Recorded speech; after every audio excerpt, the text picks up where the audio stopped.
నమస్తే, welcome to Telugu రాజ్యం. నేను మీ వెంకట గన్నవరపు. ప్రస్తుతం స్టూడియోలో ఉన్నారు వైసీపీ అధికార ప్రతినిధి కారుమూరి వెంకటరెడ్డి గారు. అనేక విషయాల మీద వారితో మాట్లాడదాం. వెంకటరెడ్డి గారు నమస్తే అండి. నమస్తే అండి. ప్రస్తుతం అయితే మన గుంటూరు జిల్లా తురకపాలెం ఇష్యూ నడుస్తుంది. దాదాపు 28 మంది చనిపోవడం జరిగింది. ఇక్కడ వైసీపీ ఆరోపణ చేసేది ఏంటంటే ఇది చనిపోయింది బ్యాక్టీరియాతో అనేది ఆరోపిస్తోంది. కానీ ప్రభుత్వం కానీ కొన్ని దినపత్రికలు కొంత మీడియా సంస్థలు కానీ ఎయిడ్స్తో కొంతమంది, ఒకళ్ళిద్దరు రోగులు, కొంతమంది షుగర్ వ్యాధితో, కొంతమంది వృద్ధాప్యం వచ్చి చనిపోయారు అనేది వస్తుంది. దాని మీద అక్కడున్న బాధితులు కూడా నిరసన వ్యక్తం చేశారు. ఆ పత్రికలు దహనం చేశారు. బ్యాక్టీరియాతో చనిపోయారా లేకపోతే సార్ ఇక్కడ పేపర్ అంటే కొన్ని మీడియా సంస్థలు చెప్తున్నట్లు వేరే కారణాలతో చనిపోయారా?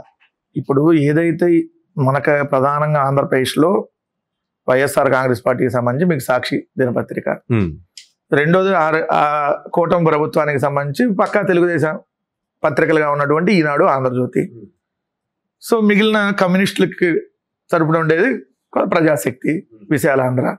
సో మీ అంత జర్నలిజంలో ఉన్నారు కాబట్టి ఈ 5 పత్రికలు మీకు మేజర్గా తెలుస్తుంది.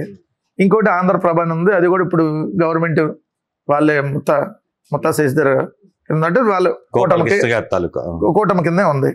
సో మొన్న ఏదైతే ఈనాడు దినపత్రిక, ఆంధ్రజ్యోతి దినపత్రికలో కూడా చంద్రబాబు నాయుడు గారు సంబంధించి ఏమైతే అంటే ఈ తురకపాలెం ఇష్యూకి సంబంధించి చంద్రబాబు నాయుడు గారు ఒక రివ్యూ చేశాడు. ఆ రివ్యూ చేసిన దాంట్లో వాళ్ళు ఏం రాశారో మీరు ఒకసారి మీకు వినిపిస్తా. దాన్ని బట్టి మరి ఆ పత్రికలేమో చంద్రబాబు నాయుడు గారు ఇదిగోండి తురకపాలెంలో పరిస్థితి హెల్త్ ఎమర్జెన్సీయే, ఇది దేంట్లో వచ్చింది? ఈనాడు వరుస మరణాలపై లోతైన అధ్యయనం చేయండి, అవసరమైతే అంతర్జాతీయ వైద్యుల సాయం తీసుకోండి, జూలై ఆగస్టు నెలలో 20 మంది చనిపోవడానికి కారణాలపై దృష్టి పెట్టాలన్నారు.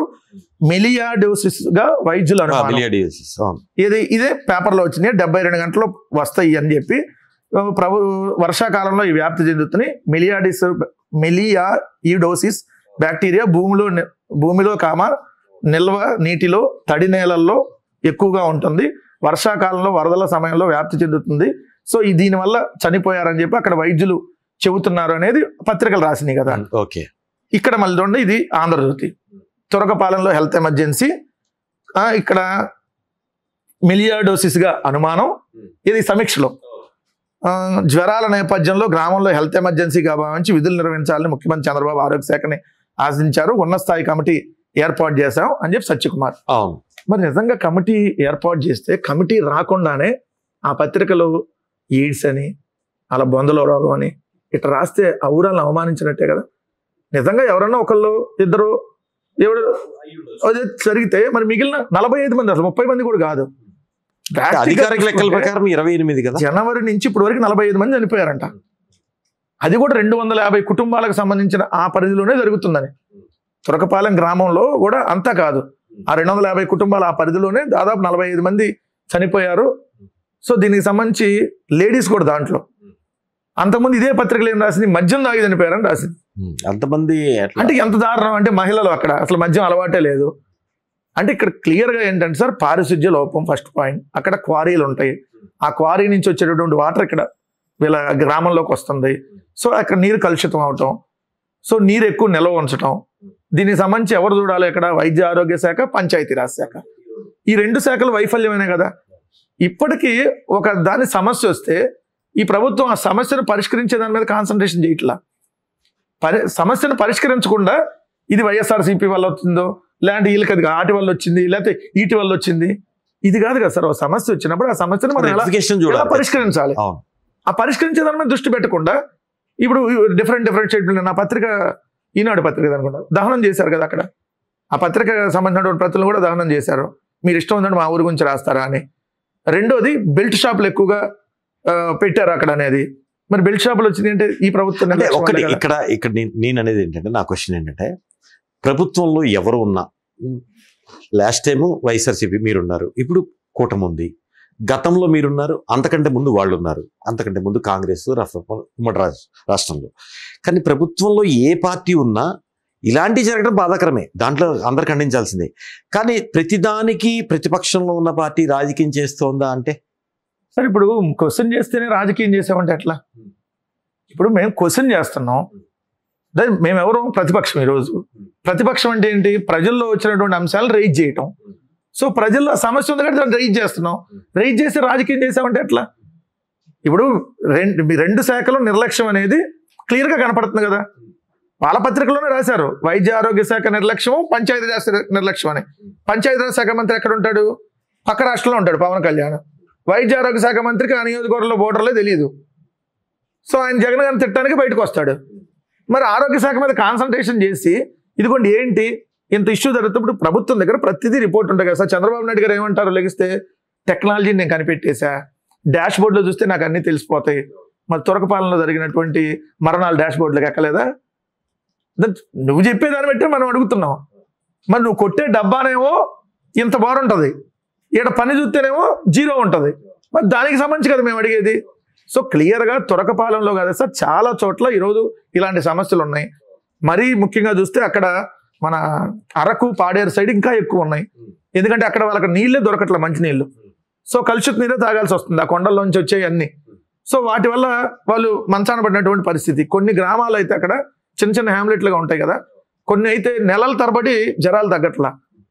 అంతకుముందు ఏంటి జగన్మోహన్ రెడ్డి గారు ప్రభుత్వం ఉన్నప్పుడు వైద్య ఆరోగ్య శాఖ వాళ్ళు ఇంటింటికి వెళ్ళేవాళ్ళు. అంటే 104 ఉంది కదా ఇప్పుడు ఎక్కడ ఉంది? ఇప్పుడు వైద్య ఆరోగ్య శాఖ వాళ్ళకి వెళ్ళాలన్నా ఇప్పుడు కూడా 104 ఉంది కదా. ఉంది, ఎక్కడ పని చేస్తున్నాయి సార్?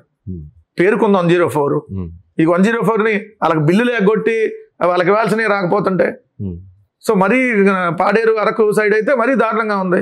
వాళ్ళకి ఏ సమస్య రిమోట్ ఏరియా, అది రిమోట్ ఇదేంటి సార్, రేషన్ కోసం వాళ్ళు 20 కిలోమీటర్ల దూరం నడిచి వెళ్ళాల్సిన పరిస్థితుల్లో ఇంకా వాళ్ళ దగ్గర డాక్టర్. కానీ పాలకులు ఎవరన్నా కానీ స్వతంత్రం వచ్చి ఎన్ని సంవత్సరాలు టెక్నాలజీ మనం ఎంత ఉపయోగించుకొని ఖండాంతరాలు కాదు గ్రహాంతరాలు కూడా మనం దాటి జీవనం సాగిస్తున్న పరిస్థితుల్లో ఇంకా రేషన్ బియ్యం కూడా 20 కిలోమీటర్లు అంటే ప్రభుత్వాలు 20 కిలోమీటర్లో ఎంత దారుణమైన అంశం అంటే 8 కిలోమీటర్లు వాకింగ్ సార్, కాలినడకన వెళ్ళాలి.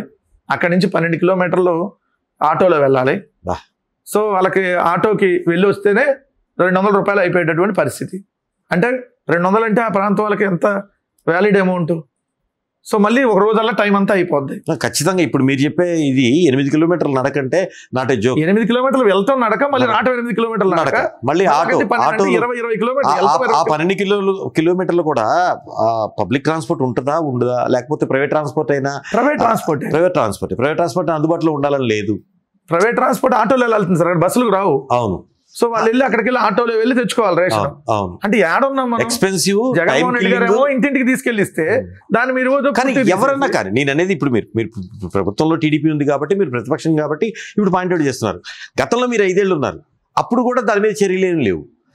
అంతకంటే ముందు వాళ్ళు రేషన్ కాదు. అక్కడ డోలీ మోతలు సార్ కొంత ఏంటంటే సాధ్యమైనంత వరకు కొన్ని చోట్ల వేయగలిగాం.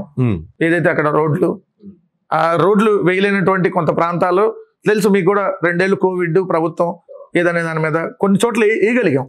సో అలానే మేము ఆరోగ్యానికి సంబంధించి వాళ్ళకి డాక్టర్లు పంపించగలిగాం అక్కడ. సో వాలంటీర్ వెళ్ళేవాడు ఇంటింటికి. సో పెన్షన్ కానీ ఏదైనా సరే వాళ్ళకి ఏదన్నా వాళ్ళకి చెప్పేవాళ్ళు, ఆరోగ్య శాఖ వెళ్ళేది, ఏదన్నా ట్రీట్మెంట్లు కానీ జరిగాయి. సో కానీ ఇప్పుడు అసలు మొత్తం పోయింది కదా అంటున్నా నేను. సో ఆ పరిస్థితులు ఇప్పుడు తురకపాలెంలో ఉన్నటువంటి పరిస్థితులే రాష్ట్రంలో అనేక చోట్ల ఉన్నాయి. బికాజ్ పారిశుద్ధ్య లోపం. ఎందుకు పారిశుద్ధ్య లోపం? చెత్త ఎత్తేలేదు సార్ ఈ ప్రభుత్వం వచ్చినాక. మీరు చూస్తే జిల్లా పేపర్లు చూస్తే మీకు అర్థమైంది. ఏదైతే చెత్త పెరిగిపోయింది వారం రోజులుగా చెత్త ఎత్తే వాళ్ళు రావట్లేదు, ఇట్లాంటివి మీకు కనపడతాయి జిల్లా పేపర్లో. మరి అది ప్రభుత్వ నిర్లక్ష్యమే కదా.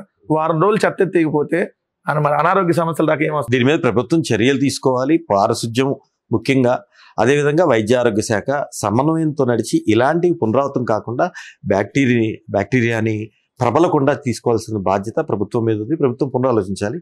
Thank you. Hello, Telugu Rajyam channel చూస్తున్నారా? సామాజిక రాజకీయ జీవన చిత్రణే తెలుగు రాజ్యం. అతిశయోక్తులు అసత్యాలు ఉండవు. రాజకీయ కోణం కాదు, ప్రజా కోణమే కొలబద్ద.